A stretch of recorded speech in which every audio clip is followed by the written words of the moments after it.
¿Se oye? Sí. Bueno, son 15 minutos, así que voy a intentar hacer una cosa que no me resulta fácil, que es no abrir melones, ¿vale? Los dejamos después para el coffee break.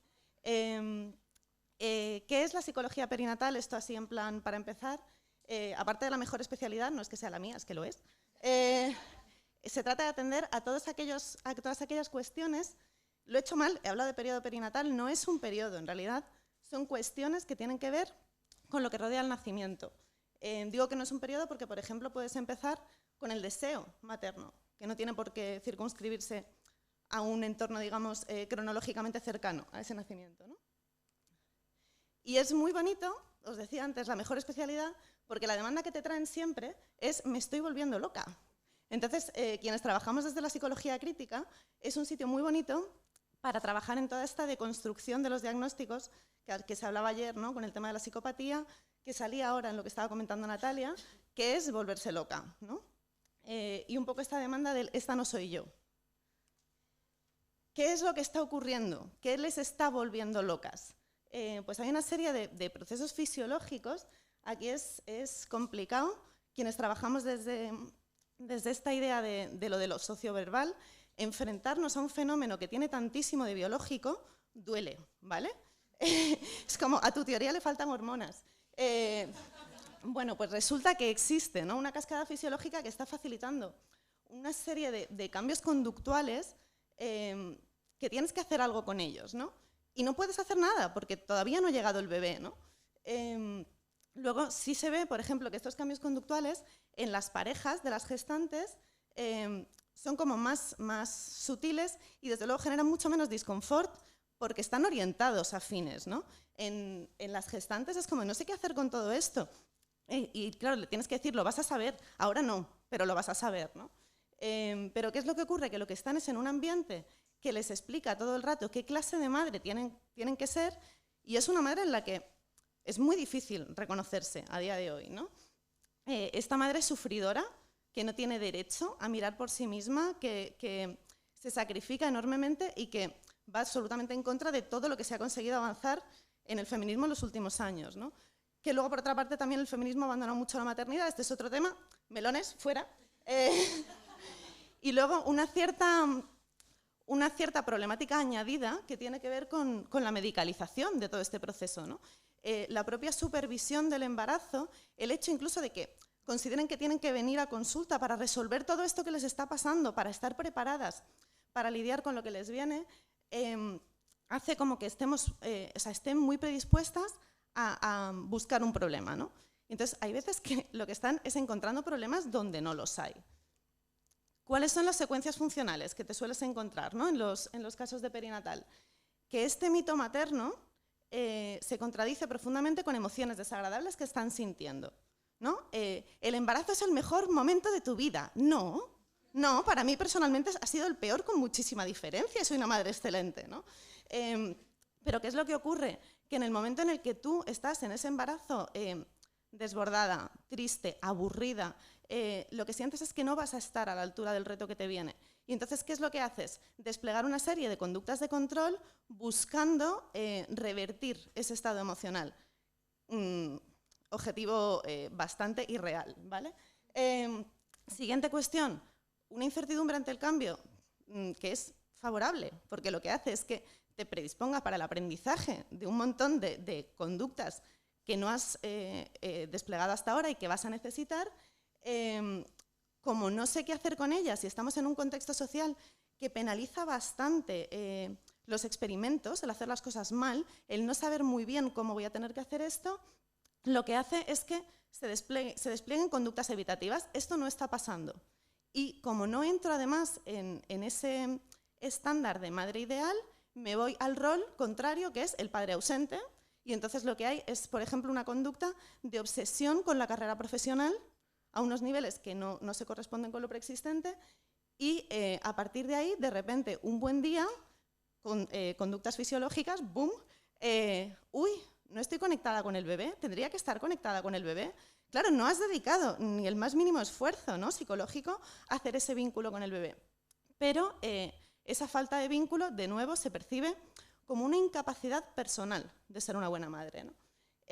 Esta falta de vínculo también es muy frecuente cuando ha habido dificultades en el proceso de fecundación, que ahora mismo tenemos muchísimos problemas de fertilidad por todos los condicionamientos sociales, sobre todo si ha habido pérdidas anteriores. Claro, tú vives una pérdida gestacional o perinatal, que es una de las experiencias más devastadoras que puedes vivir, y luego después de eso consigues un nuevo embarazo, ¿no? Y te vienen y te dicen, es que no me siento conectada con este bebé. No, claro, menos mal, ¿no? Has aprendido a protegerte del mayor dolor que has experimentado, ¿no? Pero ¿qué es lo que ocurre? Que esto se convierte de nuevo en una desconfianza en la propia capacidad de desarrollar conductas parentales adecuadas, ¿no? Luego decía antes, la fisiología ayuda a las gestantes a desarrollar estas conductas a sus parejas, ¿no? Sus parejas las van a desarrollar. De hecho, los estudios neurológicos han detectado que se produce un proceso de poda sináptica que, o sea, se ve, ¿no? Que se activan los cerebros de maneras diferentes en quienes han criado y quienes no. Pero claro, a un nivel absolutamente dispar, que tiene que ver con cuánta interacción ha habido con la criatura. Entonces vas a necesitar muchísimo tiempo para que tu pareja haya tenido el mismo nivel de interacción con la criatura que tienes tú, ¿vale?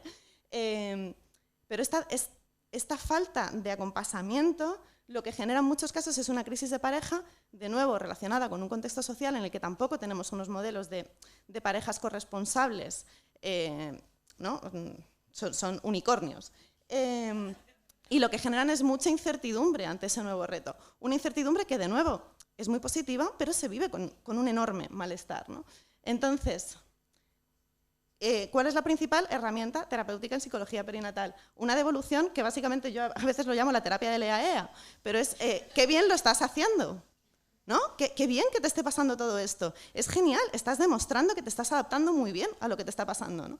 Entonces la reacción es como de, perdona, es que no, fenomenal, esto que te está pasando es súper útil. ¿Cómo va a ser útil, no? Estoy enfadadísima, no soporto a mi pareja. Fenomenal, ¿no es mejor que discutáis ahora que cuando tengáis un bebé llorando todo el rato? Pregunto, ¿no? Entonces, bueno, se trata al final de una relación donde en muchos casos se restablece el vínculo de apego, melón, pero sí que es muy importante que se perciba que es un espacio absolutamente seguro, porque de hecho muchas de las personas para las que todos estos procesos no se desarrollan de una forma natural, sino que despiertan malestar, es porque su historia de aprendizaje viene de unas relaciones en la infancia muy horribles, ¿no? Entonces, cuando buscan ese repertorio conductual de cómo es una buena madre, no, un buen padre, un tal, no lo encuentran. Como no lo encuentran, lo que se sienten es incapaces de llegar a serlo cuando les toque el turno. Y entonces es un momento donde realmente los estilos de apego juegan un papel importantísimo porque están muy salientes. Incluso si has sido capaz de reparar ese estilo de apego y de generar relaciones muy adecuadas y de tener un entorno afectivo que cubre tus necesidades, ahora de repente se te disparan muchos patrones evitativos, muchos patrones ansiosos que a lo mejor tenías muy controlados anteriormente, ¿no? ¿Y qué es lo que pasa al mismo tiempo? Y esto encaja mucho con lo que estaba comentando Natalia, que en el momento en el que llega el bebé, de repente el bebé se convierte en una especie de operador motivacional gigantesco en el que se pone patas arriba absolutamente todos los aspectos de tu vida, ¿no? Y entonces, claro, te viene una persona que está embarazada de 7 meses diciendo, me he dado cuenta de que odio mi trabajo, es que ya no es el momento, ¿no? Entonces, ¿qué vamos a hacer con esto para que tú sientas que esta necesidad que se te ha despertado ahora la puedes atender, que no se te entrometa en este proceso que vas a pasar, pero partiendo de la base de que los objetivos terapéuticos en este periodo tienen que ser súper concretos? O sea, tienes que partir siempre del enfoque de una terapia breve estratégica. O sea, vamos a intentar cerrar algo que te pueda generar a ti una reducción de tus niveles de malestar en muy pocas sesiones, porque no tienen tiempo, ¿no? Pero claro, todo esto que están sintiendo, al final son estas conductas prerequisito que estábamos comentando, ¿no? Es que de repente estoy muy enfadada, es como, a lo mejor no estás muy enfadada porque sí, ¿no? O sea, sí, evidentemente hay una labilidad emocional y las emociones se viven muy intensamente. No es que estés muy enfadada, es que realmente tienes un contexto en el que no vas a poder llevar a cabo la crianza que tú quieres llevar. Entonces, ¿vale? Coge esa ira y úsala, ¿no? La ira es una herramienta, la usamos contra los problemas, no contra las personas, que dicen en Orphan Black. para poner límites con la familia de origen, para renegociar las condiciones laborales en un entorno abusivo, para plantearse, ¿no? Si esa familia de origen en su momento no supo construir un buen modelo familiar, a lo mejor es un momento genial para terminar de emanciparse emocionalmente de ella, ¿no? Pero claro, dentro de un contexto de a ver cómo hacemos esto, con el tiempo que tenemos, con el cansancio que tenemos, gente que viene con unos problemas de sueño, de gente que está vomitando durante 2 trimestres consecutivos, es como de, me siento fatal, no, claro, ¿no? ¿Cómo te vas a encontrar? Y coger y devolverles que todas estas emociones lo que le están haciendo es ayudarles a desarrollar esas habilidades parentales, a construir un contexto seguro para su criatura, porque en la medida en la que seas capaz de incrementar esta autoconfianza, de decir, esto que estás haciendo sirve para esto, ¿no? el devolverle ese análisis funcional y decir, mira, esto es exactamente lo que está pasando. Cuando te pasa esto, tú sientes esto y haces tal, te das cuenta de que es muy práctico, se dan cuenta de que lo que están haciendo es transformarse en la madre, en el padre. Yo digo la madre porque casi siempre es una madre gestante la que lleva a consulta. Lo que están haciendo es transformarse en el tipo de madre que van a querer ser, ¿no? Y en la medida en la que van desarrollando esa autoconfianza, empiezan a reconocer que lo que tienen no es que se estén volviendo locas, es que su ambiente las está invalidando, ¿vale? No sé si os habéis fijado, pero en las primeras fotos las embarazadas no tenían cabeza. Yo os animo siempre a buscar en un banco de imágenes fotos de embarazadas, porque casi nunca tienen cabeza. Entonces, decía antes lo del apego, una de las funciones del apego es la mentalización. El ser capaz de devolverle a alguien, oye, este es tu estado emocional, esto es lo que te está pasando, y ponerlo en contexto, ¿no? Y ayudarle a que sean capaces de reconocer sus emociones, las emociones ajenas, y utilizarlas, ¿no?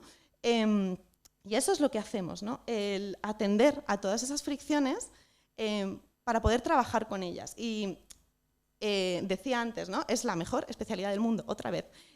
¿Por qué? Pues porque tiene un potencial de prevención, por ejemplo, de violencia contra la infancia enorme. Porque en la medida en la que tú dejas de tener padres frustrados, en la medida en la que tú dejas de tener padres agotados, en la medida en la que tú dejas de tener familias que se sienten invadidas por sus familias de origen, por sus contextos laborales, tienes una capacidad de que la crianza que ejecuten sea mucho más respetuosa, mucho más adecuada a las necesidades de la infancia, que es increíble. Ahora, ¿cuál es el problema? Que la persona que viene a consulta nunca es la persona que tiene la conducta problema. ¿Vale? La que se está volviendo loca no se está volviendo loca, ¿no? Es un poco lo de la función de los delirios que hablábamos ayer. ¿Por qué esa persona se está volviendo loca? Porque todo lo que encuentra es comunicación paradójica, ¿no? Tienes que ser una madre excelente y dedicada, pero también tienes que trabajar 40 horas a la semana, ¿no? Y tienes que tener... No se puede, no es factible, ¿no? Hay que trabajar, sí, con una parte que tiene que ver con la gestión de las expectativas, con una parte que tiene que ver con la aceptación del estado emocional y, insisto, el entender la función de ese estado emocional desagradable, pero también hay que trabajar muchas veces con la consultante como coterapeuta, porque al final lo que tiene es una pareja que no la está tratando bien. No la está maltratando, pero no la está tratando bien. Y lo que tiene es una familia que le está generando un montón de dolor a la que todo el mundo le dice que ahora va a volver.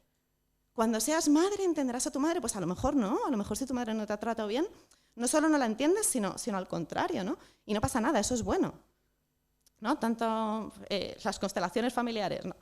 Los estilos no se contagian, ¿no? No es lo que pasó a tu abuela, es la oportunidad que has tenido de romper esas cadenas de aprendizaje, ¿no? ¿En qué medida tú has tenido otros modelos? Bueno, pues es el momento de desarrollar otros modelos. Y sobre todo es el momento de, pensando desde lo funcional, decir, vale, ¿qué necesitan entonces estas madres, estas criaturas, estas familias? Y coger lo que está pasando en consulta y sacarlo de consulta. Porque el problema no es lo que puedes trabajar con esa madre, el problema es lo que como sociedad le estamos pidiendo muchas veces a las madres y en qué medida eso se puede ejecutar sin sentir un malestar que termine llevando a la gente a creer que se está volviendo loca. Y eso era todo, me sobra un minuto.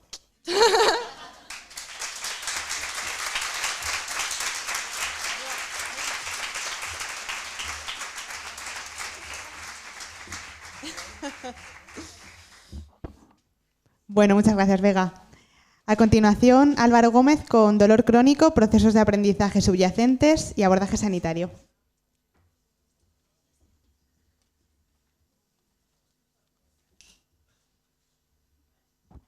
Hola, ¿se me escucha? Vale.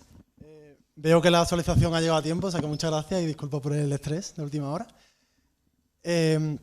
Hola, buenos días. Y hola, papá, hola mamá, que me estáis viendo desde casa.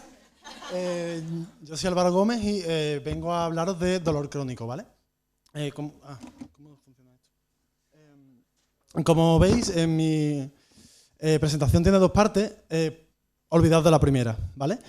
Yo cuando me vi lo de las AFA y dije, bueno, quiero hablar un poco, porque estaba estudiando sobre este tema, y digo, quiero hablar un poco de la relación que hay entre los procesos físico-químicos o fisiológicos que hay, y yo veía mucha relación con la habituación, con la sensibilización, y me parecía muy interesante hablar de la teoría, pero luego son las jornadas de análisis funcional aplicado y me quedaba poquito tiempo, no podía explicarlo todo, así que me he decidido centrarme en la segunda parte, ¿vale? Bien, pues en un principio vamos a hablar un poquito sobre por qué he elegido este tema, un poco, una pequeña introducción y luego entrar en unas directrices generales de evaluación y de tratamiento. No he traído ningún caso concreto, pero sí de cosas que deberíamos tener en cuenta al encontrarnos estos casos. Vale, ¿y por qué dolor crónico? Yo nunca he visto esto en la carrera, no he visto nunca esto en un máster y me parece una variable muy interesante porque siempre no lo podemos encontrar. O sea, es como en cualquier caso nos puede decir, pues mira, pues tengo migraña, tengo lumbalgia, es una cosa que puede molestarnos más o menos, pero sí que es algo que tenemos que tener en cuenta. Yo en uno de los primeros casos que tuve al principio, una mujer con ansiedad e insatisfacción vital me dice, tengo fibromialgia. Y yo, como no tenía ni idea, era mi primer caso, dije, ah, vale. Y ahí se quedó. Luego tratamos ansiedad, muy bien, pero luego como que faltaba algo, y yo nunca entré a evaluar si a lo mejor esa ansiedad o esas preocupaciones que tenía por la salud o por X cosas, a lo mejor era una respuesta a la frustración que le generaba el no poder controlar la fibromialgia, por ejemplo. Al final esta mujer se fue, nunca volvió, pero se me quedó en el tintero evaluar eso, por ejemplo, y podría haber sido mucho más eficaz como terapeuta. Por eso los objetivos de esta presentación son, primero, no minusvalorar el peso, como yo hice al principio, de el peso que tienen estas variables en los casos, y luego ver esos elementos característicos, esos elementos concretos y diferenciales del dolor crónico y cómo podemos hacer una intervención basada en esas pequeñas cosas, porque en general el trabajo psicológico es parecido, pero sí que tenemos que tener en cuenta algunas consideraciones. Bien, empezamos por el modelo de dolor que teníamos antes, que era un modelo muy lineal, se llama el modelo de la especificidad, que decía que daño tisular, es decir, daño en el tejido, significa más dolor. Cuanto más daño en el tejido, más dolor tenemos. El dolor solo era función del daño biológico, el daño físico. Esto se ve en muchos casos, ahora entraremos en ello, que no es cierto. Y para ser un poquito más completo, entró el modelo del control de la puerta, de Wolczak y Walls, creo que se llama los autores que lo proponen, que básicamente dice que el dolor, era una explicación neurofisiológica de que el dolor tenía una puerta, digamos, a nivel de la médula espinal, que cuando lo asociábamos a cosas positivas o no le dábamos tanta importancia, como que no dejaba que todas las señales de dolor subieran al sistema nervioso central. Entonces, se nos abrió la puerta de alguna manera, ¿no?, a los psicólogos y al contexto en el mundo del dolor. Uno de los ejemplos que he visto más ilustrativos para explicar esto es el de un alemán en la playa, ¿vale? Ese señor, perdón por la imagen, está súper pixelada, no hay fotos de stock de señores alemanes en la playa. Ese señor que está como un langostino, que yo si vuelvo a mi casa después de la playa, la mitad de rojo, mi madre me da de hostia y me revienta, y con razón, ¿vale?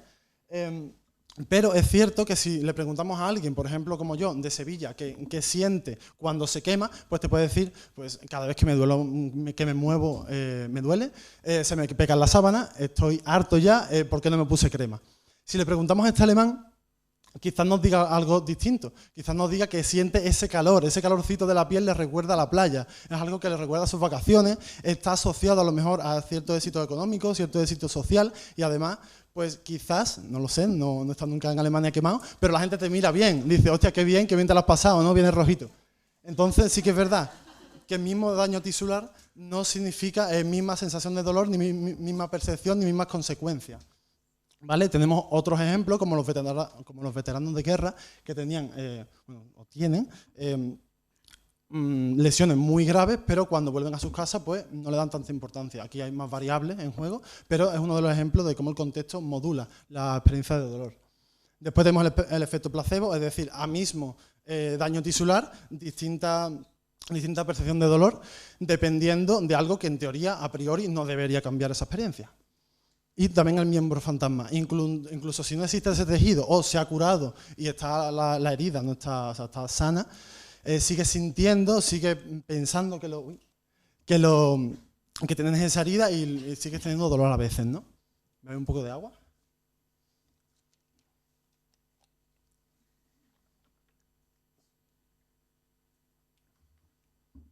Vale. Y es que en el caso del dolor crónico no estamos diseñados para tener dolor crónico. Cuando sentimos dolor, eso es un EI muy aversivo y que la experiencia, la reacción natural es evitarlo a toda costa. Sobre todo se evita como por la inacción, es decir, me quedo quieto y hasta que se me pase el dolor, ¿no? Intentamos mover lo menos posible, que no presionar esa zona, etcétera. Eso sí, en un caso de dolor agudo, de una herida que se cura, es perfecto, porque tú te quedas quieto y cuando se cure, pues vuelves a hacer todo lo que hacías antes. El dolor crónico no es controlable, ni se cura de esta manera, ni desaparece. Por tanto, la persona entra en un estado de inactividad bastante general, no tiene acceso a esos reforzadores. Y al final lo que hace es que eso repercute en el estado de ánimo, que a su vez hace que los estímulos negativos tengan más saliencia. Entonces, es como que entra en un bucle. También la inacción conlleva al debilitamiento de los músculos y esto hace que cuando vayas a hacer cosas, es decir, sea mucho más difícil, el coste de respuesta es mayor y además tienes asociado pues un dolor a todo lo que hagas. Entonces se refuerza negativamente una vez más la inacción. Y además también tenemos el bucle del dolor y la tensión muscular. Cuando una zona nos duele, la reacción natural es que los músculos de la zona se tensen para proteger los órganos dañados y pues que tengan más posibilidades de curar, o sea, hay un golpe que no sea tan fatal, ¿no? que lleva consecuencias más negativas. Pero claro, esto hace que si el dolor es crónico, esa zona está tensada constantemente y por tanto más te va a doler por la tensión muscular. Entonces te duele más la zona y esto entra en un bucle y de alguna manera hay que romperlo. También tenemos el patrón de actividad. El patrón de actividad podemos encontrarnos dos, o sobreactividad o inacción, ¿vale?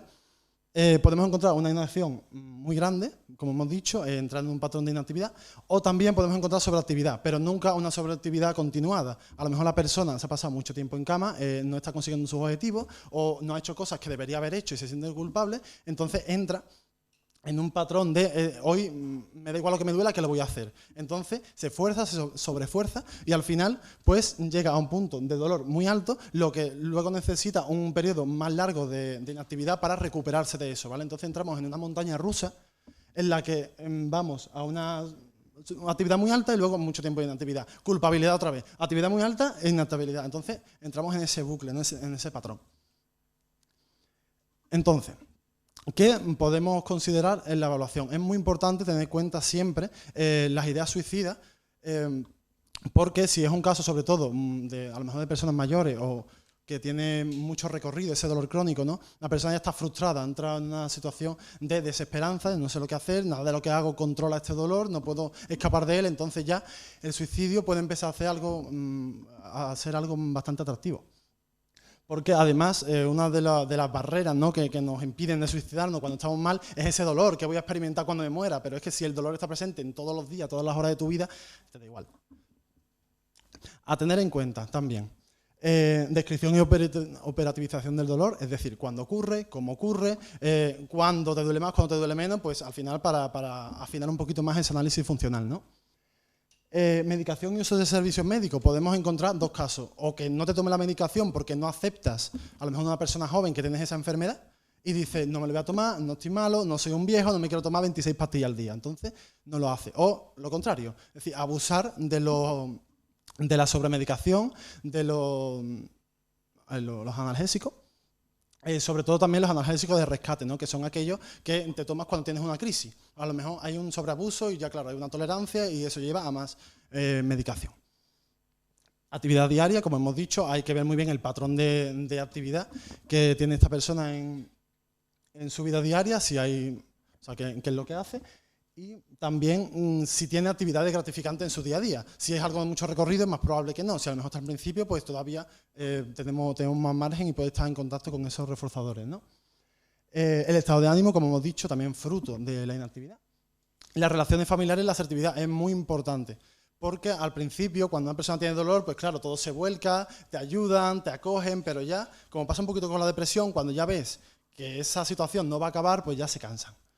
Ya empiezan a no darte ese apoyo, empiezan a lo mejor a dudar que sea verdad todo ese sufrimiento que tienes y, claro, esto lleva a un estallido de la extinción. No estoy consiguiendo lo que conseguía antes, por tanto me voy a quejar más.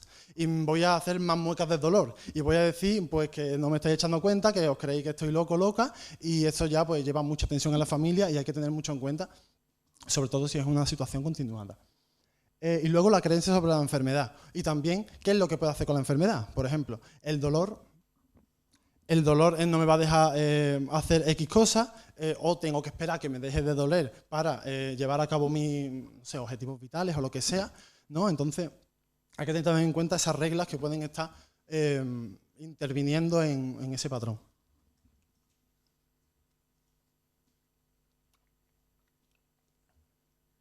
Vale, pues el último paso, algunos apuntes sobre la intervención y cómo podemos ajustarla mejor, ¿no? En un caso de dolor crónico. Primero, como siempre, devolución del caso y psicoeducación, es decir, explicarle la función de la habitación, cómo esto evita para que no nos expongamos a ese dolor, que a lo mejor no es tan malo como creemos, que dejemos de intentar controlarlo de cualquier manera, porque al final eso es lo que está haciendo que nuestra vida se centre en escapar del dolor constantemente, y eso paradójicamente lo hace más grande, y es como el fruto de nuestra vida, ¿no? Es como solo queremos vivir tranquilo, pero nada de lo que has hecho lo consigue. Entonces tenemos que poner de manifiesto estas contradicciones y que se dé cuenta que vamos a trabajar de una manera distinta, aunque sea contraintuitiva. También nunca presentar la terapia como una cura. Aquí, siendo conductista, pues bueno, podemos esperar que eso no lo hagamos nunca, ¿no? Pero es cierto que a lo mejor para intentar motivar o intentar dar esperanza al paciente, al cliente, le decimos que sí, que le va a doler menos, que se va a curar, y también hay ya puede haber cierto resquemor hacia los profesionales sanitarios porque a lo mejor no creen que no están entendiendo su problema, que no han dado con la causa biológica, que a lo mejor no es culpa suya sino de los médicos, y claro, si le empezamos a decir la terapia es la cura, ellos se lo creen y luego, como es incontrolable, el dolor crónico sube, pues entonces nos va a culpar a nosotros, le va a decir, pero tú me dijiste que me iba a curar, y va a dejar la relación terapéutica se va a ver muy afectada. Luego, en relajación, la de respiración diafragmática siempre es muy importante, ¿no? para entrenar esa conducta alternativa o incompatible con la ansiedad. Y también la relajación muscular progresiva de Jacobson es muy interesante por el ciclo de dolor y tensión muscular del que hablaba antes. Si la persona se hace consciente de la tensión muscular y además se hace consciente de cómo controlarla, de que puede dejar soltar esos músculos, pues eso va a repercutir en que tengan menos dolor. Entonces, en un entrenamiento en relajación muscular es idóneo para este tipo de casos. También activación conductual, porque no tiene esos reforzadores, bueno, si no los tiene esos reforzadores, pues no hacerlo, y además prestar mucha atención al patrón de actividad, es decir, hay, sobre todo al principio, que programar descansos, que no decir este día vas a tope con este objetivo, o hasta que no consigas el objetivo no vas a parar, no, vas a estar trabajando en esto media hora al principio, y 20 minutos de descanso, luego media hora y 20 minutos de descanso, es decir, que no dependa de esa ansiedad o de esa culpabilidad, sino que empiece a hacer cosas, pero sin llegar al punto en el que pues, la persona ya no puede más y tiene que descansar durante mucho tiempo, ¿vale? Porque si no estamos reforzando también la inactividad por un reforzamiento negativo de ese dolor que tiene, que se ha reventado, vaya. También reestructurar ideas desadaptativas y control del discurso, como he dicho antes. Yo soy muy fan también de dejar de pautar y cuando ellos vean los cambios, decirles, ¿ves? Y de reforzar ese cambio de reglas, ¿no? Que se han dado por el contexto, pero al ser pacientes muy evitativos es complicado que al principio vayan a hacerlo, les va a costar mucho, entonces a lo mejor tenemos que entrar en reestructurar. Y también, como decíamos ayer, un control aversivo puede ser muy bueno porque al ser muy evitativo, está siempre evitando la estimulación negativa, pues entonces quizás para algunos clientes eso es lo óptimo. También ajustar a la adherencia a la medicación, como decía antes. También a lo mejor una comunicación con el médico.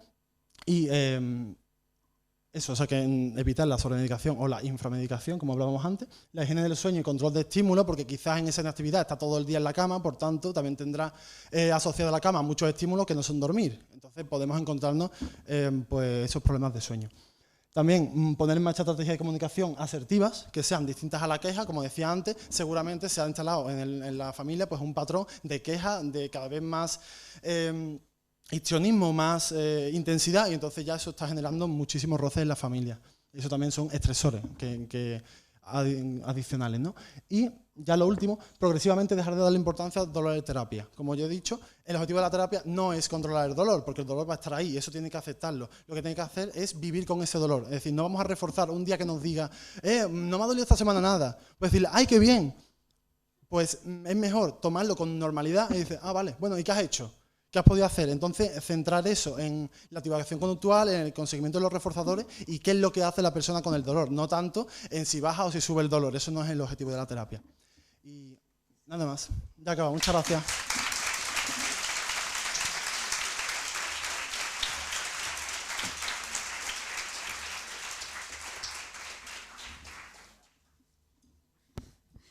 Muchas gracias, Álvaro. Bueno, pues ahora os presento a Patricia con la charla Manifestación de la rabia como evitación experiencial de la tristeza.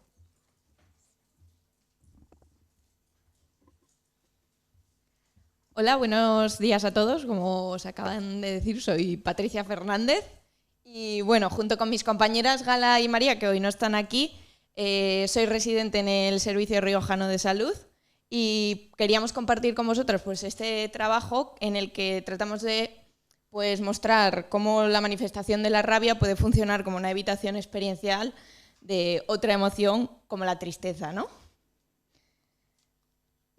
Lo primero de todo, justificar un poquito por qué consideramos que esto es relevante, ¿no?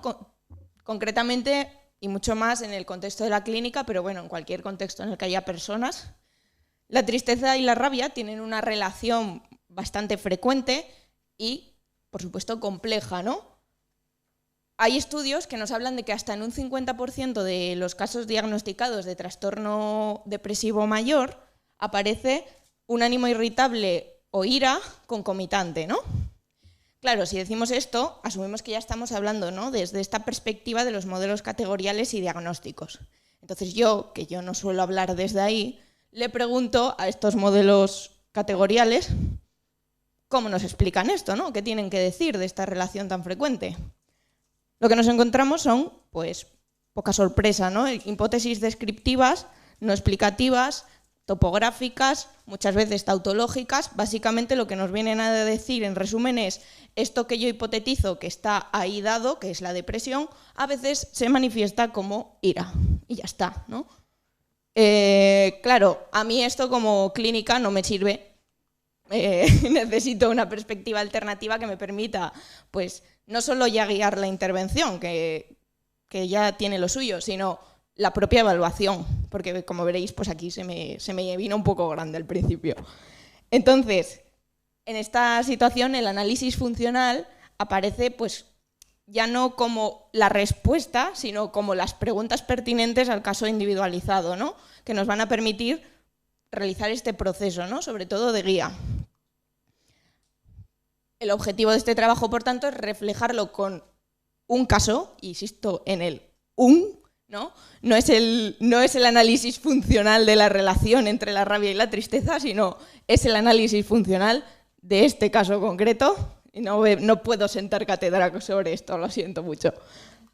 Entonces, el caso que os presento, por supuesto, tiene alterados muchos datos. Os voy a mentir mucho en quién es el usuario X, ¿vale? O persona X, el señor X o señora X, no sabemos. Hablamos de un usuario de mediana edad que es progenitor de 2 hijos, está inmerso en un proceso de separación y en este proceso pues, es diagnosticado de trastorno depresivo mayor. Durante el desarrollo de todo este caso se encuentra hospitalizado en una planta de psiquiatría. Claro, ¿cómo lo llego yo a conocer? Pues esta persona acude a urgencias después de haber realizado un comportamiento autolítico. En el momento de esta primera evaluación, lo que objetivamos es un ánimo triste, ¿no? Con mucho abatimiento, anergia y sobre todo destacaba la desesperanza. Nos verbalizaba cosas, ¿no? Una pequeña muestra de lo que nos verbalizaba era: no voy a ser capaz de hacer frente a esto, no me imagino otra vida distinta a la que he llevado hasta ahora y yo no me puedo quedar solo. En este momento se decide pues, realizar un ingreso para poder llevar a cabo una intervención más intensiva. Sin embargo, cuando vuelvo a evaluar en la planta, lo que me encuentro es una situación aparentemente totalmente distinta. Lo que se evidenciaba era un ánimo irascible con una hiperactividad fisiológica importantísima, verbalizando amenazas auto- y heteroagresivas dirigidas a las personas implicadas en su situación, sentimientos de injusticia, muchos reproches y pues nos comunicaba cosas como: siempre he sido muy fuerte y lo voy a demostrar, y yo no merezco lo que estoy sintiendo, o lo que me han hecho. Claro, en este momento y en cualquier momento en la clínica, pues uno tiene que hacerse las dos preguntas. ¿Qué ha ocurrido y qué está ocurriendo, no? El problema es que yo tardé en hacerme estas preguntas y me vi durante un tiempo de esta manera, ¿no? Yo era sentimientos teniendo un ser humano delante de este usuario, ¿vale? Y realmente pues esta rabia interfirió muchísimo con el proceso, porque pues a veces era el usuario quien ponía fin a la sesión y a veces era yo quien ponía fin a la sesión porque estaba escapando, básicamente, no os voy a engañar. También intenté aplicar control aversivo sin haber comprobado si era aversiva. Spoiler, no lo estaba siendo. Entonces, como os podéis imaginar, durante un tiempo me encontré bastante así, ¿vale? Sin embargo, espero que pues presentaros el proceso, ¿no? del análisis funcional os ayude como me ayudó a mí a entender todo el origen y el mantenimiento del fenómeno que estaba observando y sobre todo pues luego realizar una intervención. Empezamos presentando un resumen muy escueto de las variables disposicionales, hay muchas más y me da mucha pena no poder meterme a fondo, pero empezamos sobre todo con que X nos hablaba de una historia de malos tratos en la infancia desde edades muy tempranas y de cómo se había generalizado una respuesta de rechazo hacia las personas que identificaba como autoridad y precisamente nos identificaba como autoridades a los sanitarios. La historia de aprendizaje, esto es un cajón desastre de variable disposicional, pero voy a mencionar varios aspectos. Estaba muy marcada por una vida muy itinerante, periodos de vivir en la calle, formar parte de bandas con ideologías y filosofías de vida concretas, y aquí X lo que acababa concluyendo un poco era mostrarme triste, que era lo que yo tactaba. Él decía débil o vulnerable. No me ha reportado ningún beneficio en una situación así. Sin embargo, ser fuerte, violento y agresivo me había permitido afrontar situaciones con pocos recursos y contextos sociales poco favorables. X también se encontraba en una situación relativa de aislamiento social debido a que cuando empieza esta relación de pareja a la que estaba poniendo fin, había hecho muchos cambios en su estilo de vida y concretamente se había centrado casi exclusivamente en su trabajo y el cuidado de su pareja y sus hijos. Concretamente llegaba a decir que eran su única fuente de bienestar, ¿no? Y además tenía muy poca experiencia reciente de reforzamiento social en otros contextos distintos, lo que llevaba asociada esa anticipación de desesperanza y fracaso en caso de anticipar la pérdida. También había una historia de consumos de tóxicos que, aunque había alcanzado la abstinencia gracias a la intervención con servicios especializados, X había retomado en este momento de mayor malestar, lo que pues conllevaba mayor impulsividad, desinhibición y tendencia también a la merma de la capacidad de autogobierno de conducta. Y por último, la variable disposicional por excelencia de este caso concreto, la manifestación de una ira, una rabia muy intensa, con una importante carga fisiológica y muchísima conducta encubierta. Empezamos un poco a preguntarnos, ¿no? ¿En qué momento empieza el malestar? Y X identificaba clarísimamente como el comienzo de que todo empezara a ir mal cuando su pareja le comenta que se quiere separar, ¿no? Aquí habla de una reacción de miedo intenso ante la pérdida de esta única fuente que él decía de bienestar, y a lo que responde con una sobreimplicación, tanto en la relación de pareja como en el estar en casa, que inicialmente le reporta cierto alivio porque pues empiezan a pasar más tiempo juntos, las cosas parecen que empiezan a ir mejor, aparece la idea de puedo controlar esta situación y revertir la posible separación, y además pues se va reduciendo ese miedo a la pérdida. Esto, sin embargo, genera otra respuesta en su pareja que trata de poner un límite concreto y distanciarse de X. Aquí él habla de cómo el malestar ya se complejiza, ¿no? Y ya no solo hay miedo, sino mucha preocupación por anticipar que evidentemente esa pérdida se va a dar en el periodo próximo, y tristeza por lo que ya se ha perdido, ¿no? Esa parte de pasar más tiempo juntos y cierto bienestar ya no está presente. Aquí él habla de cómo esa sobreimplicación se torna más bien una vigilancia indirecta a través de control de horarios, redes sociales, que le devuelve esta misma sensación de control y sobre todo de pensar, en caso de que ocurra algo, yo llegaré a estar al tanto en el momento de que ocurra. También comenta que en los periodos en los que está separado de la pareja aparece una tendencia a la rumia, ¿no? Concretamente, pues, comparando situación actual con pasada, ¿no? Y anticipando la pérdida de todas esas expectativas de futuro que tenía. Él no entendía por qué hacía esto y reconocía que era muy desagradable. Aquí hipotetizamos una función de control cognitivo, ¿no? De hacer copresente una situación que desde luego le era muy relevante y que en el momento concreto, que era cuando la pareja estaba separada, no estaba ocurriendo en el contexto social físico inmediato. Paralelo a todo esto, resulta que la pareja de X, por su insistencia en parte, le confiesa que ha encontrado a otra persona y que está rehaciendo su vida. Esto hace que X confirme, ¿no? Esa necesidad de permanecer alerta, vigilante, y aparece un montón de conducta privada nueva de esto puede ser que ya estuviera pasando de antes, necesito esclarecer qué es lo que está ocurriendo ahí, ¿no? La rumia se intensifica también y desde luego se dispara el malestar. En este contexto esto es cuando X abandona el domicilio familiar y vuelve a la casa maternal, ¿no? Ahí permanece durante mucho tiempo aislado y la rumia es la tendencia conductual de X en ese momento. Aquí ya habla de que se evidencia esa pérdida y la emoción elicitada es una tristeza caracterizada sobre todo por eso, por mucha desesperanza, mucha sensación de fracaso, ya no solo en la relación matrimonial, sino vital.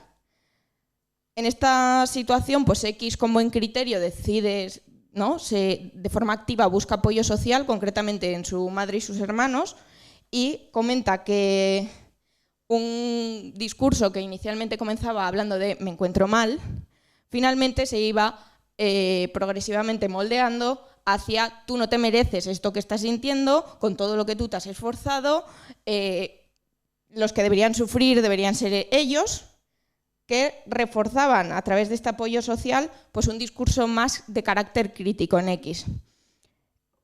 Este tipo de verbalizaciones lo que hacían es que la situación como pérdida perdiera peso frente a la interpretación de esa situación como un engaño o una injusticia, lo que elicitaba una respuesta de rabia que en X es una respuesta que tiende a surgir de forma muy intensa, ¿no? Por estas variables disposicionales. En esta situación lo que ocurre es que la rabia enmascara esa tristeza, más que una evitación sería casi que un escape, ¿no? De mismo modo que fomenta o predispone a tener este tipo de discurso más crítico y amenazante. El mantenimiento que se hipotetiza, ¿no? Para esta emoción fuera del contexto clínico tenía que ver con el funcionamiento a nivel cognitivo y privado de X, ¿no? La tristeza seguía apareciendo o siendo elicitada a través de la rumia y la crítica elicitaba esa rabia que permitía el enmascaramiento. En sesión, concretamente, el volver a hablar de la pérdida, de algún modo reactivaba todo este proceso funcional, ¿no? Y lo que hacía además era reforzar negativamente esas amenazas y críticas, porque como os digo, si X decía que se acababa la sesión se acababa, y si yo decía que se acababa la sesión, se acababa la sesión también, ¿no? Esto se habló con X y se hicieron ajustes en el análisis funcional un poco en función de lo que íbamos, ¿no? De la propia interacción. Fue eso que comentaba antes Natalia, ¿no? Esta relación bidireccional entre el análisis funcional y la interacción clínica. Entonces, después de esto, lo que se hizo fue proponer estos objetivos de tratamiento. Concretamente, empezamos con algo falaz, ¿no? Diferenciar extinción pavloviana, extinción operante, además de una conducta que es, ¿no? Probablemente funcione dentro de una clase funcional, ¿no? Cuando nos referimos a extinción pavloviana de esta rabia, pues se señalaba a X que estaba enfadado, con rabia, y se procedía a dejar pasar tiempo hasta que esa activación se redujera o se ponían en marcha estrategias de desactivación fisiológica.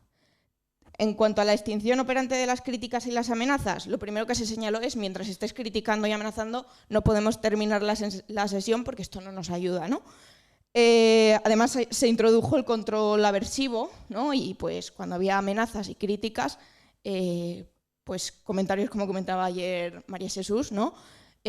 Parece que por lo que vemos el próximo ingreso no va a ser precisamente en un hospital, ¿no? En esa situación esto da lugar, ¿no? Al reforzamiento diferencial de otro tipo de verbalizaciones y nos permitió muestrear enormemente muchos repertorios verbales de X, incluso positivos, acerca de sí mismo, que nos sirvieron para condicionar ese abordaje de los contenidos tristes. Es la conducta alternativa que iba a sustituir esa manifestación de la ira que comentamos, ¿no? Que no podemos extinguirla sin más.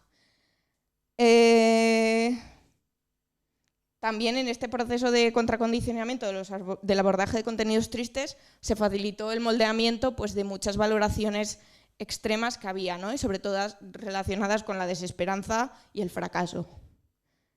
Se trabajó la psicoeducación de la función de la rumia a través de esta ilusión de control cognitivo de la situación para poder pasar al compromiso con la acción de las actividades que eran relevantes para X, y concretamente aquí echar mano del cuidado de los hijos fue clave, ¿no? Y progresivamente pues X tuvo una evolución positiva que permitió que pudiera salir de nuevo a su entorno. Entonces, para ir terminando ya, que voy un poco fuera de tiempo, este caso nos sirve para reflejar, ¿no?, cómo el análisis funcional no solo funciona como una buena alternativa a estos modelos categoriales meramente descriptivos y muchas veces tautológicos, permitiéndonos a través del abordaje de los casos, a través de estos procesos que decíamos antes, ¿no? Y concretamente me gustaría pues hacer hincapié en la evitación en general como un proceso, ¿no? Antes el compañero comentaba que puede haber varias formas de evitación, ¿no?, desde la inactividad a la hiperactividad, pero también muchas otras formas, ¿no? O sea, las 1000 caras de la evitación, porque precisamente es un proceso de aprendizaje básico. Entonces, si no nos damos cuenta de la posibilidad de caer en el sesgo topográfico de ir a buscar la evitación como aislamiento, retraimiento, aletargamiento, abandono, puede ser que se nos escape el comprender la situación, ¿no? Entonces, simplemente señalar eso, compartiros aquí por si alguien quisiera en algún momento alguna referencia y agradeceros a todos la atención y sobre todo el generar estos espacios de compartir.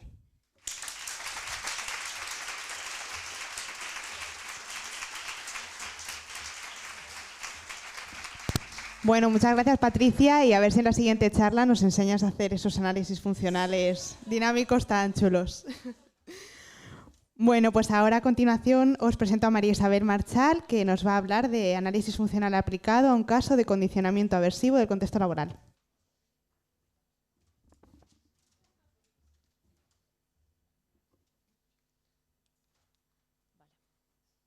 Bueno, hola a todos. Como ha dicho la compañera, mi nombre es Isabel. Lo que vengo a traeros hoy es un caso bastante práctico. Voy a intentar ser lo más práctica posible y, bueno, y también voy a intentar ser precisa y concisa. En primer lugar, ¿no? Bueno, como ha dicho la compañera, el título es Análisis funcional aplicado a un caso de condicionamiento aversivo del contexto laboral.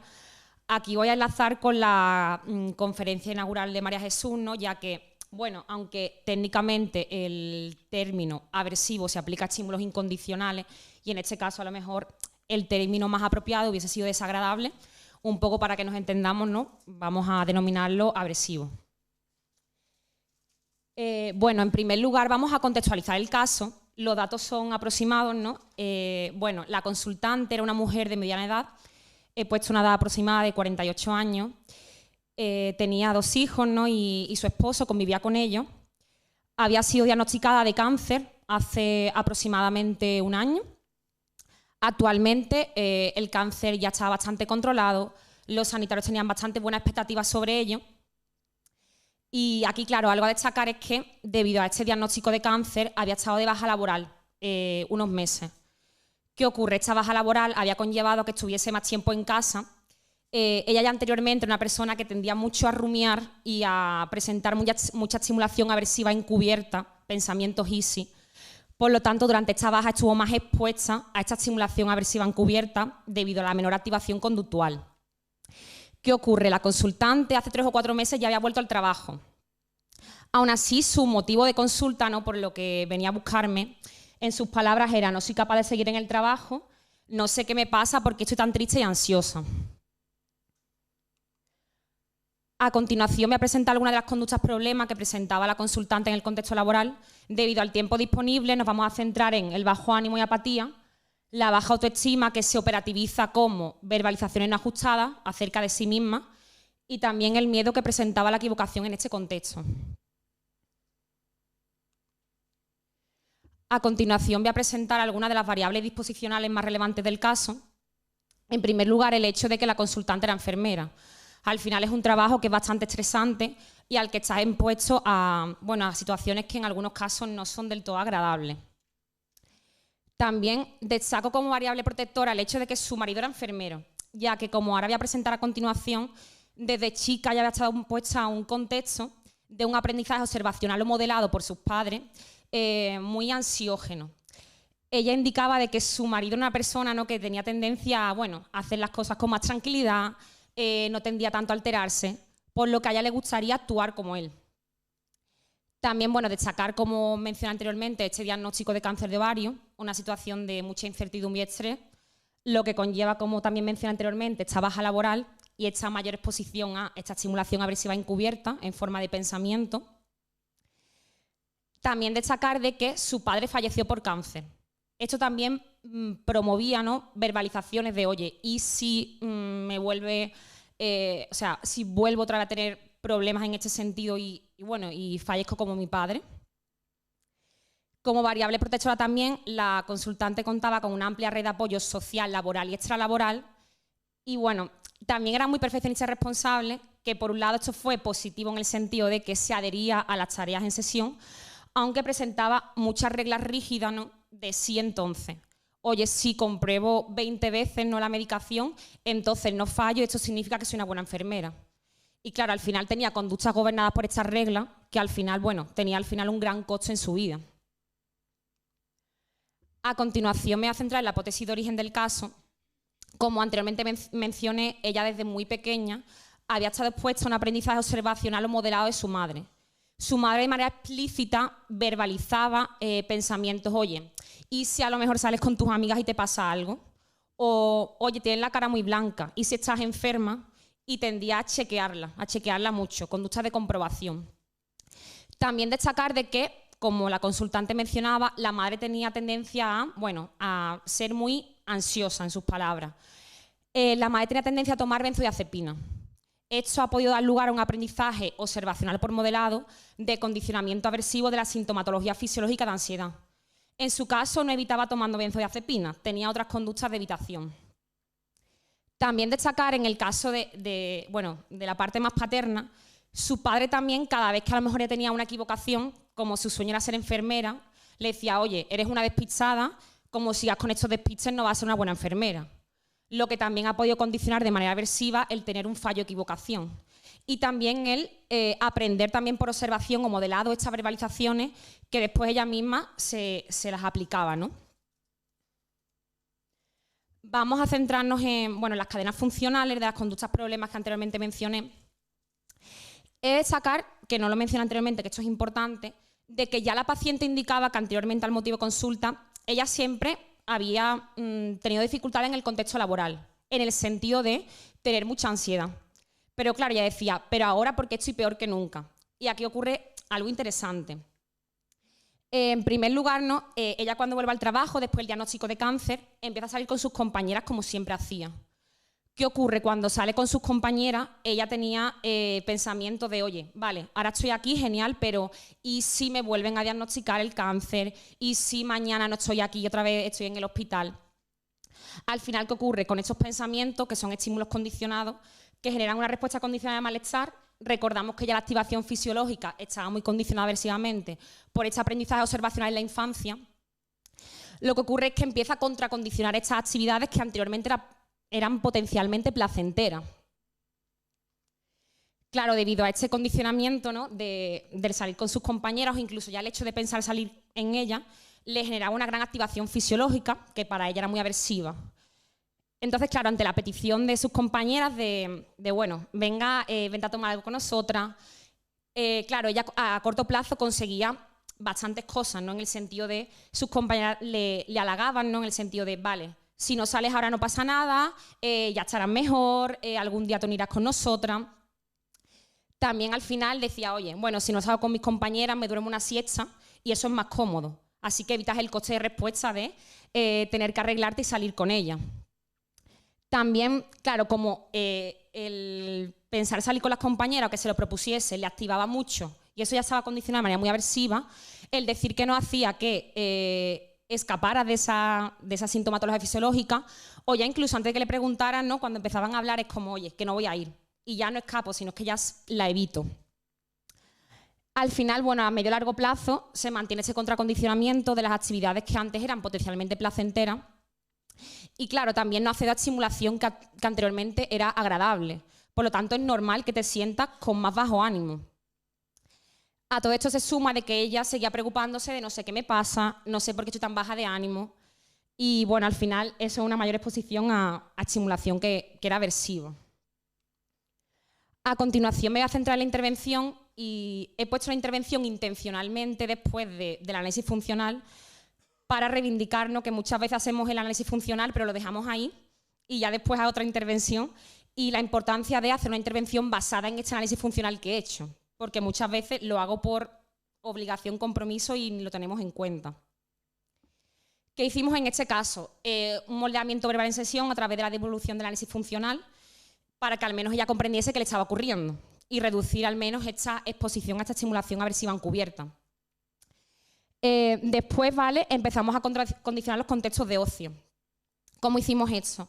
En primer lugar, bueno, cuando termines de estar con tus compañeras, empieza a pensar qué es lo que te ha gustado estar con ellas y también dentro de este espacio, estar con tus compañeras, vamos a aumentar aquellas conductas que para ti son más gratificantes. O sea, por ejemplo, a ella le gustaba mucho no sé, recordar, como ella decía, batallitas, ¿no? Cosas del pasado que a lo mejor se reían mucho. Pues vamos a aumentar este tipo de conductas cuando salgas con tus compañeras. También como prevención de recaídas, por así decirlo, si en algún momento ocurre la rumia, de oye, ¿y si me vuelve el diagnóstico de cáncer? Vamos a generar una respuesta incompatible con esta rumia, que básicamente si estás con tus compis, empieza a repetir lo que ya están diciendo para generar una respuesta incompatible con estos pensamientos. Aquí voy a destacar, ¿no? Que en un primer momento la consultante no empezó a exponerse a estos contextos de ocio, porque se dejaba mucho llevar por esta gratificación inmediata. Yo con muchos consultantes utilizo la técnica del pensamiento episódico futuro, que bueno, actualmente está en investigación. ¿En qué consiste esta técnica? Básicamente lo que trabaja es lo que conocemos como el descuento por demora. Muchas veces nos dejamos llevar por esta gratificación inmediata en aras de una gratificación mayor porque está muy demorada. ¿En qué consiste? Consiste en hacer una exposición en imaginación de manera frecuente, ¿no? Varias veces al día y varias veces en semana, en la que tú te imagines en un futuro, ¿no? Haciendo eso que para ti es gratificante. Básicamente es esa gratificación que es más demorada, vamos a traerla al presente para que compita con esa gratificación más inmediata. Se ha comprobado cómo haciendo varias sesiones de exposición va disminuyendo, ¿no? Este descuento por demora, por así decirlo, y se aumenta la probabilidad de que elijamos esa actividad que conlleva una gratificación a más largo plazo. A continuación me voy a centrar en la hipótesis de mantenimiento de las verbalizaciones negativas o no ajustadas que la consultante emitía acerca de sí misma. Estas verbalizaciones, muchas aprendidas en su contexto de la infancia, ¿no? Debido a ese aprendizaje observacional por su padre. ¿Qué ocurría? La consultante emitía estas respuestas operantes de oye, no soy tan buena enfermera como ustedes, no lo voy a hacer tan bien, ¿no? Como a lo mejor ustedes, cuando estas compañeras estaban presentes. Con eso a corto plazo conseguía halagos en el sentido de que sus compañeras le decían, oye, si eres buena, no te preocupes. Y también, bueno, un poco de desahogo, reducción de la incertidumbre. Si ya digo que soy una torpe, ¿no? Muchas veces, si ya después ocurre que tengo un fallo, lo puedo justificar. Aquí voy a hacer alusión a que muchas veces cuando vemos verbalizaciones que no son ajustadas, empezamos con moldeamiento verbal y aquí destaco la importancia de la F, ¿no? Y de al final buscar la intervención más eficiente, ya que era importante tener en cuenta la operación de establecimiento de que al final el contexto laboral estaba muy condicionado aversivamente y que la consultante solo accedía a estos halagos emitiendo estas respuestas operantes. Aquí importante la intervención, ¿no? Más que hacer este moldeamiento verbal, fue más rápido vamos a aumentar, ¿no? Vamos a introducir en tu contexto exposición a estímulos agradables. Aquí importante introducir estímulos de alta saliencia, ya que si no, esas tareas agradables se podían contracondicionar, ya que el contexto laboral estaba muy condicionado aversivamente. Entonces, tareas que fueran de alta saliencia. Y bueno, devolver la F y que también ella explicara a sus compañeras de me parece genial que me halaguéis, pero intentar hacerlo en otros momentos en los que yo no emita esta operante. Me centro ya en la última cadena, ¿no? Que vamos a centrarnos un poco en el miedo a la equivocación que tiene la consultante en el contexto laboral. Como anteriormente mencioné, ya el hecho de equivocarse, ¿no? O el pensar en hacerlo estaba muy condicionado aversivamente, también por este aprendizaje observacional, ¿no? En la infancia. ¿Qué ocurre? Para ella evitar cometer un error, lo que hacía era comprobaba el carro de la medicación muchísimas veces, comprobaba los informes también en numerosas ocasiones, lo que al final a corto plazo obtienes una sensación de desahogo y de control, ¿no? También si la consultante se equivocaba y se generaba la culpa, que aunque sea muy aversiva a corto plazo, no te genera un poco una reducción de la incertidumbre. Vale, me he equivocado, pero soy una torpe. Puedo explicar por qué ha ocurrido esta acción. Aquí, ¿qué hicimos? Devolver el análisis funcional, ¿no? Como en el resto de ocasiones, y también empezamos a contracondicionar la culpa en sesión cuando ya estaba establecido un buen vínculo terapéutico, ¿no? Entre la consultante y yo intencionalmente me equivocaba en sesión y lo hacía explícito. Vale, me he equivocado, ¿no? Pero intentaba darle como otro significado. Vale, me he equivocado, pero fíjate que gracias a esta equivocación parece ser que he aprendido tal. Para que ella empezara a contracondicionar que, oye, equivocarse a lo mejor no es tan negativo como tú has aprendido en tu contexto en la infancia. Y bueno, ya un poco también cuando decimos esto, pues vamos a exponerte, ¿no? Vamos a exponerte a tu contexto a ver si es tan catastrófico, es tan horrorífico, ¿no? de que cometas este error. Para también, bueno, lo que habíamos trabajado en sesión, ¿no? Generalizarlo al final a su contexto. Y bueno, esto es un poco todo. Gracias, muchas gracias por su atención.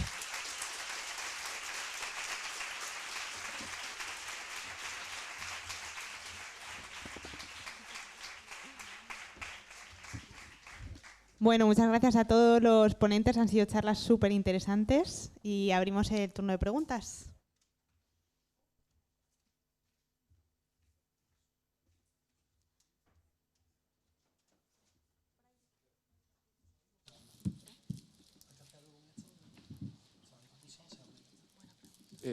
Bueno, lo primero felicitar a las 4 ponentes porque realmente me han parecido súper interesantes, pese a que ninguna de ellas es de mi campo, ¿no? Por decirlo así. Yo trabajo en la psicología forense y le quiero preguntar a Álvaro por el tema del dolor crónico. Lo has mirado, entiendo que se entiende siempre desde un dolor fisiológico, ¿no?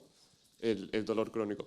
Estoy trabajando en un caso, voy a llamarlo escabroso, complicado, en el que tenemos resultados psicométricos, porque trabajamos mucho con pruebas psicométricas de screening de psicopatología. Tenemos resultados de 2018 y de 2022, donde lo que hemos visto ha sido un aumento en la sintomatología referida por la persona, sintomatología psicológica, y sin embargo una menor intensidad de esa sintomatología. Entonces te quería preguntar cómo podría funcionar ese proceso de habituación, quizás, porque es la única explicación así rápido que se me ocurre, en ese, entre comillas, dolor psicológico, en esa somatización, ansiedad, depresión, si sabías algo al respecto. Hola, sí. A ver, yo he hablado de dolor sí, o sea, sobre todo dolor físico cuando es una enfermedad o una condición incontrolable, ¿no? Ese sufrimiento de no sé qué hacer para quitármelo de encima, al final paradójicamente pues te duele más. En ese caso, ¿cómo se ha producido la habituación? La verdad es que no lo sé. O sea, no sabría decirte. Habría que ver qué es lo que ha hecho él, ¿no? Qué significado le ha dado, o cuando ha tenido ese dolor, cómo lo ha afrontado, porque puede ser que haya tenido ese dolor, pero alguien le habrá dicho, lo que tienes que hacer es vivir tu vida y que te da igual. Y por ejemplo, si se ha puesto a estimulación positiva y al final pues ha hecho un poquito lo que contaba antes, ¿no? de la activación conductual y tal. Pero más allá de eso no sé qué responderte.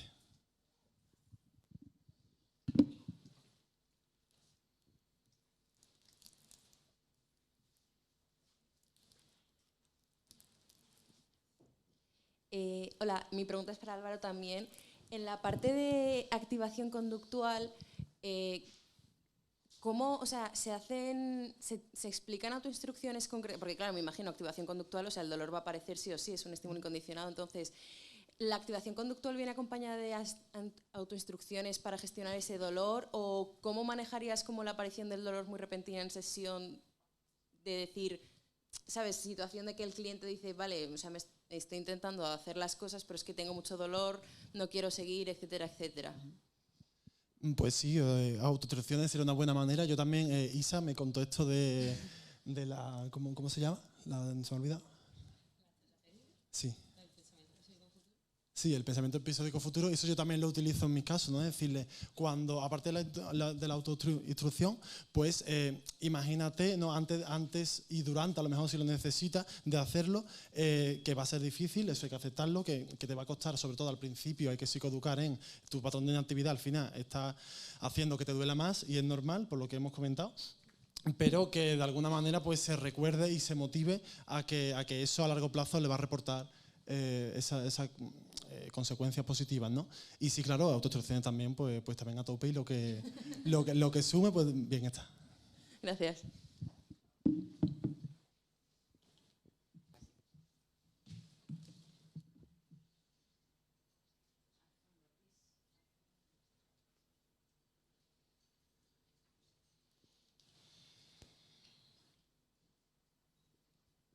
Hola.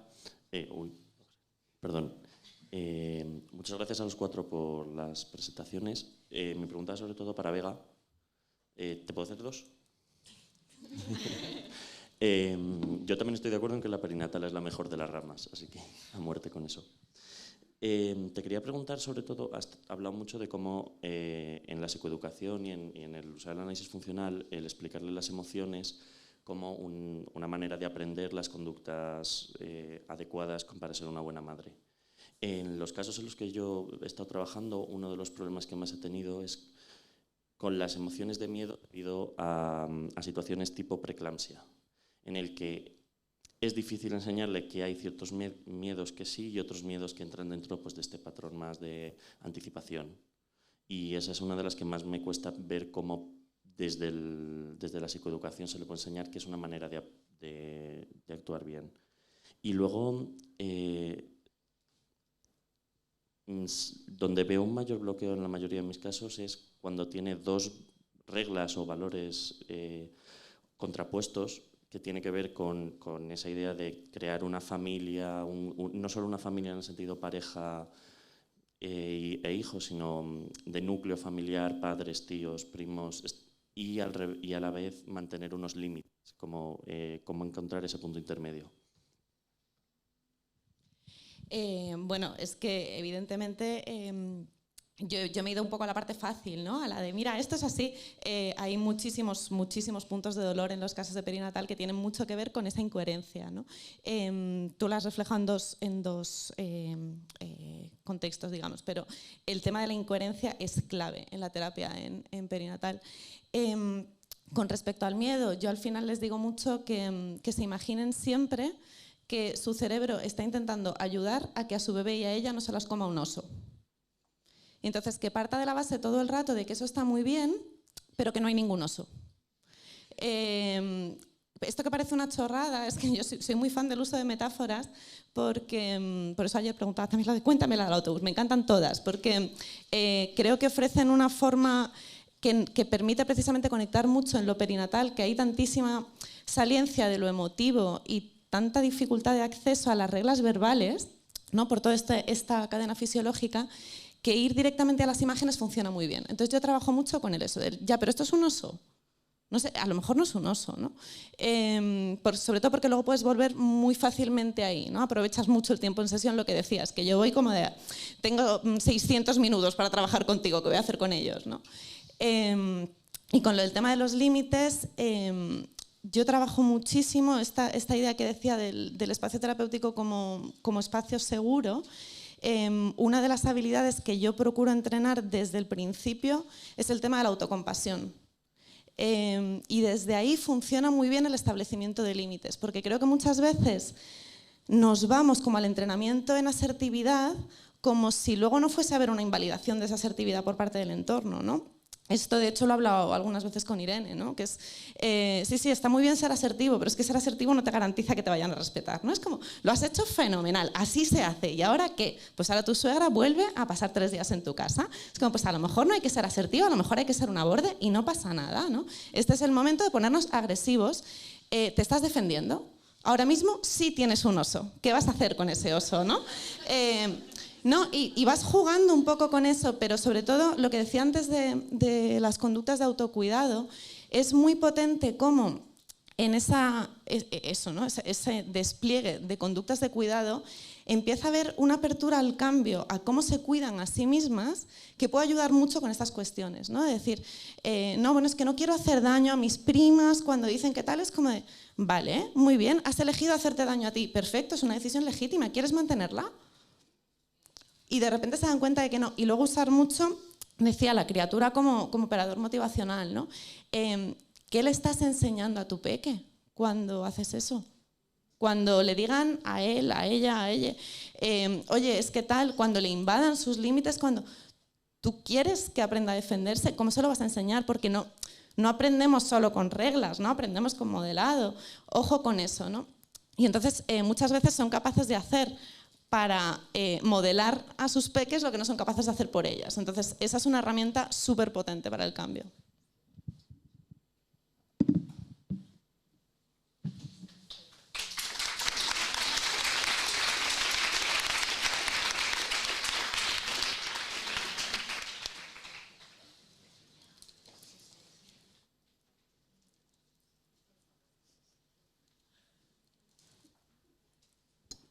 Si yo tenía una pregunta para Patricia, y es que, bueno, me da la sensación de que habitualmente se concibe la rabia como una respuesta operante. Entonces, no me había quedado del todo claro cómo se hacía cómo se había hecho la extinción pavloviana de la respuesta de rabia en este caso concreto. Si lo pudieras aclarar un poquito, pues te agradecería. Vale. Bueno, como os había dicho, este hombre, o sea, tenía... Bueno, ya me acabo de cargar uno de los... Bien. Tenía una manifestación fisiológica muy importante, ¿no? de la rabia, no era algo controlado, ¿no? Pues sabemos que la rabia como emoción adaptativa, como todas las emociones, tiene un patrón fisiológico concreto, ¿no? Y cuando hablamos de esa extinción pavloviana, que ya os digo es falaz, ¿no? O sea, no hicimos extinción pavloviana por un lado, extinción operante por otro, sino que pues al final era la intervención, ¿no? sobre una manifestación emocional que nos estaba interfiriendo, sobre todo en la interacción terapéutica, y al final no era efectiva en el entorno porque X se quedaba atrapado ahí, ¿no?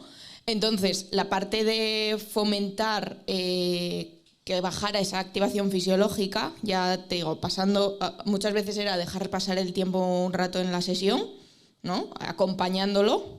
Otras veces también era pues introduciendo técnicas de desactivación fisiológica, respiraciones, probamos las que a él le venían mejor.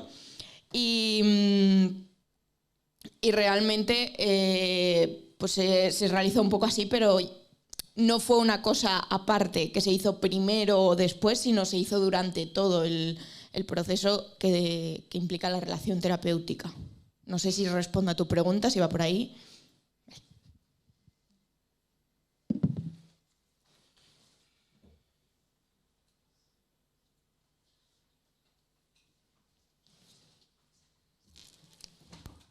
¿No hay más preguntas? Pues nada, vamos a... Ah, sí. ¿Dónde?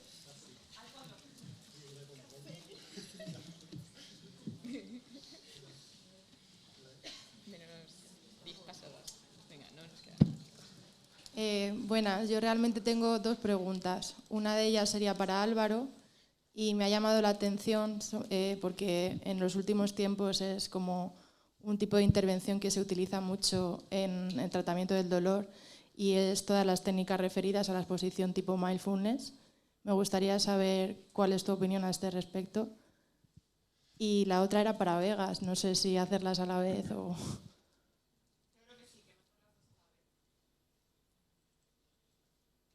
Vale.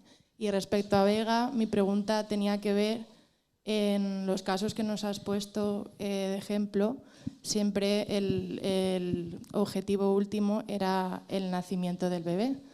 Pero no sé si en tu experiencia has tenido algún caso donde la persona gestante realmente estuviera llevando un embarazo no deseado o no tan deseado como haberlo premeditado.